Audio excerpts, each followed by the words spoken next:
Hello, Jordan here, false start racing. As we all sit here today waiting for Boris Johnson to outline his roadmap out of lockdown, I've come up with my roadmap towards the Cheltenham Festival 2021 because it's good to get your priorities right, people. Now, I've got to say thank you for the love and support from my first video, day one's preview. I've even managed to pass the 10 like barrier, albeit I did like the video myself. But hey ho, day two kicks us off, the Ballymore Novice Hurdle, 2 mile 4. And during the whole of lockdown, I've had various emails from Specsavers. Jordan, your eye test is due. Jordan, your eye test is 3 years out of date. These glasses are buggered, but the one horse that's passed my eye test has got to be Paul Nicholls' Brave Man's Game. Now, this horse this season has handed a 10-length beating to Evan Williams' Stargate, a 10-length beating to Nicky Henderson's Bothwell Bridge, and those two horses are held in very high regard in their respective yards. This horse for me has passed that eye test. Every time it's run, I've turned to the missus and said, wow, this horse could win by as far as it wants. And invariably it's popped up, cruises into races, finishes strongly. This horse is going to take all the world of beating. Brave Man's Game, 4 to 5 to 1, insane each way price. Get your dirty each way money on it. Rolling on to race 2, the RSA. The one prediction I have for this year's RSA, I've gone through the market and there's a lot of horses priced up who I feel will either dodge the race or potentially they won't even run at the festival. You've got Latest Exhibition who continuously finishes seconds to this horse. Will they bother turning up again? They've been given 2 or 3 beatings now by this horse, Monkfish. Will they turn up again? Will they turn up in the National Hunt Chase, or will they dodge the festival altogether? You've got a few other horses. Royal Pagaille, probably going to take his chance in the Gold Cup. For me, my one prediction for the RSA is I think there'll 100% be less than 8 runners. I'd be surprised. I wouldn't be surprised if there's only 5 or 6 runners, because I don't think anyone wants to take on Monkfish, and for good reason. He's been so impressive this season. The way he jumps, you just take a seat back, you pop open a drink, and you just enjoy watching that horse pop over them fences. For me, it's obvious. It's a poor selection from me, but Monkfish will win the RSA. Moving on to the Coral Cup. Now, with the handicaps, without the weights being out, it's very hard to know who's going to run, what weight they're going to be carrying. I had a little tentative look through the Coral Cup race, and I know I might come across as a bit of a Nicky Henderson fanboy. I'm not. I'm very open to all yards. But the two that I've got on my radar for the race, one's got to be Craig Niche, who absolutely bolted up at Ascot last time out in a handicap.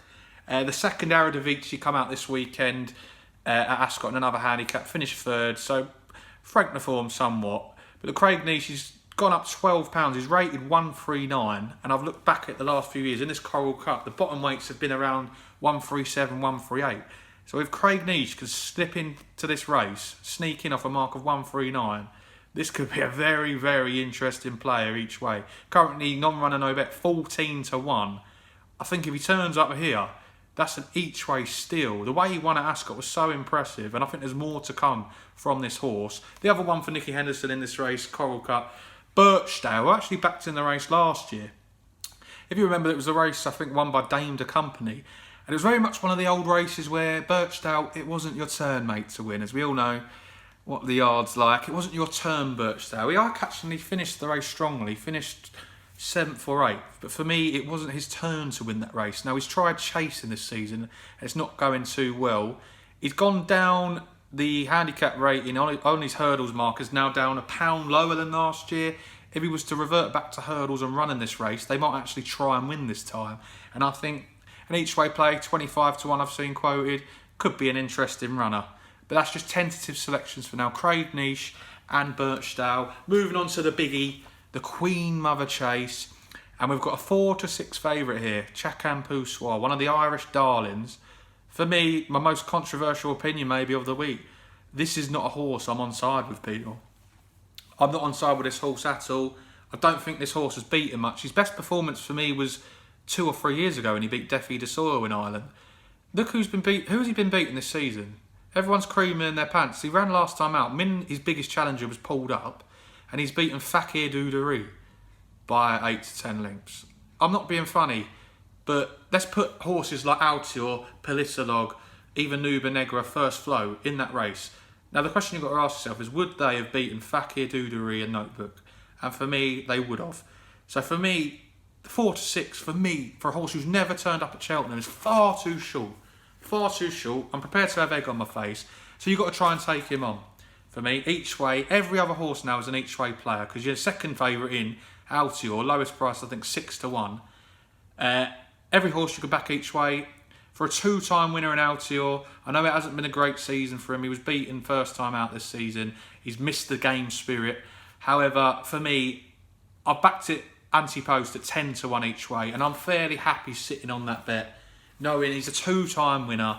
They're aiming him. This is the biggest aim of the season, is getting here to this race. And for me, Altior 10-1 was a great anti-post pick. I wouldn't put you off backing First Flow. He'll go from the front. He'll make it a real test. I wouldn't put you off backing Politolog. Won the race last year. Maybe just lacks a bit of the top quality to beat top horses. But the main output from this race is this Chacun Poussoir. You just got to ask yourself, who's it been beating? It's been beating nothing. His best performance was beating Defi de Saw a couple of years ago. And that was after Defi had a great race against Lost in Translation at Cheltenham, which might have taken a bit out of him at that time. So for me, take on the favourite, Altior, a 2-time winner, between 6 and 8-1 current in the market. Get your each way money on. Cheer home the legend that is Altior. And then we move on to the cross country. Talking of legends, Tiger Roll. He was out yesterday in the Boyne Hurdle. I thought he travelled well for 3/4 of the race. But obviously he didn't finish off his race too well. But you've got to remember, people, it is just a prep race. His target is to get to Cheltenham in the cross country, then hopefully take on the Grand National again. However, you can't really look past the favourite Easy's Land. The way he won the race last year, absolutely bolted up, beat Tiger Roll. Goodness knows, I can't remember how many lengths it was, maybe 10 to 15 lengths. Nothing else got near it. Now, I know he's come out this season at Cheltenham, ran in a handicap and we finished 4th. But what you've got to remember is he was given, I think he gave the winner like a 1.5 stone in weight. That was just that was a good prep run, good to get him back over the course.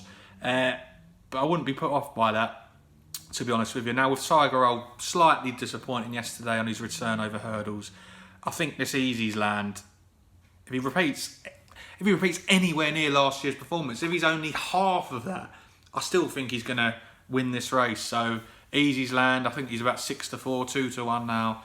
Another boring selection, but Easy's Land will win the cross country, people. The Grand Annual, I'm going to disappoint you guys. Currently no bet for the Grand Annual. This is a race I've looked through.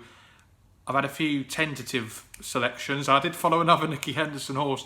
I was hoping the Inval might actually get into this race this year. He's finished 5th, 4th and 3rd over the last 3 seasons. But I've seen his marks quite low and I'm not sure he's going to be high enough in the weights to get into the race. So for me, at the minute, the Grand Annual is a no bet. I'll wait for the day. You might get 5-6 places each way, and that's something I'd rather wait for in this particular race. And we finish off with the bumper, champion bumper. You know, you've got to end the day well. Kilcrew come out of Dublin Racing Festival and absolutely bolted up. I've seen people maybe trying to crab the form, say that they went too quick in front. But for me, you've got to remember all those horses in that race were previous winners. You know, they weren't duds. So it was a high quality affair for me. So Kilcrew is on the radar, very much top of the radar. An each way selection for me would be LS Bell of Dan Skelton's. Now this horse won over course and distance earlier in the season. The famous, the ghost photo finish. I was on the horse that day, and thank goodness the darkness and the weather played into my hands, because it looked for me that the horse had actually been beaten in the photo finish, but they managed to call it a dead heat that day. He's best price 40-1 for this race for a horse that is a course and distance, dead heat winner. The way he travelled into that race, he was quite far back that day, back at Cheltenham, the late stage of last year, and he covered a lot of ground to try and make it up to the leader, and I was fairly impressed. So as a 40-1 pope, I wouldn't put you off LS Bell each way, but the side I'm swaying with at the minute for my main bet on the day will be Kilcrew, who is just slightly drifting now. Quite interesting. That's 2-1, but the more drift the better. I'll hopefully get a better price on Kilcrew. I will probably follow Kilcrew in, but LS Bell will go in me dirty each way. Lucky 63. Or I may even back it on Betfair. I know it's massive price on Betfair at the minute. I was eyeing it up this morning. But there you go, people. That's day 2. So quickly running through the selections, the Ballymore and the nap of the day. Brave Man's Game, and each way bet to nothing at 4 to 5 to 1. Incredible horse. I'm so excited to see where this horse goes in the future. This horse is going to absolutely bolt up. Take my word for it. The RSA, Monkfish wins by 6 or 7 lengths. There'll be less than 8 runners, maybe 5 or 6. The each way plays won't be there. Monkfish is going to absolutely bolt in. Coral Cup, early stages. Craig Niche is the one I've got my eye on. An outside shout for Birchdale, running off a pound lower than he did last year if he gets in the race, if he runs there. Queen Mother Chase, take on Cheltenham Festival, far too short. Beating horses like Fakir Doodery and Notebook, don't do it for me. So you shouldn't be 4 to 6 for me. Never turned up at Cheltenham. You've got to factor that in. So take him on with the horse who always turns up at Cheltenham and runs a race. Alty, or 2-time Queen Mother Chase winner. A big price to me each way. Nicky will have him right, don't you worry. Cross country, Easy's Land, dirty favourite. Going to take the world a beating. Tiger Roll's been disappointing this season so far. You've got to think the favourite. If he turns up running off levels with all the other horses, if he jumps around, he's going to win. No bet in the Grand Annual. And as boring as it is, Kilcroot at the minute is the one I'm eyeing up in the champion bumper, just for the way he finished at the Dublin Racing Festival. LS Bell each way is the other play. Course and distance winner. The Skelton's in pretty decent form at the minute, as we know. So there you go, folks. Day 2. Leave your comments below. Do you agree with any of my selections? Have you got any tips for me? Am I insane thinking Cheltenham Festival should not be 4 to 6? Am I insane thinking Brave Man's Game is the bet of the day at 4 to 5 to 1 each way? People, let me know. I'll be back later this week for day 3. It's going to be a good one. The Stayers Hurdle looking like a cracking race. I'll be back then, people. Much love, so stay safe, stay home, protect the NHS. Ciao, ciao.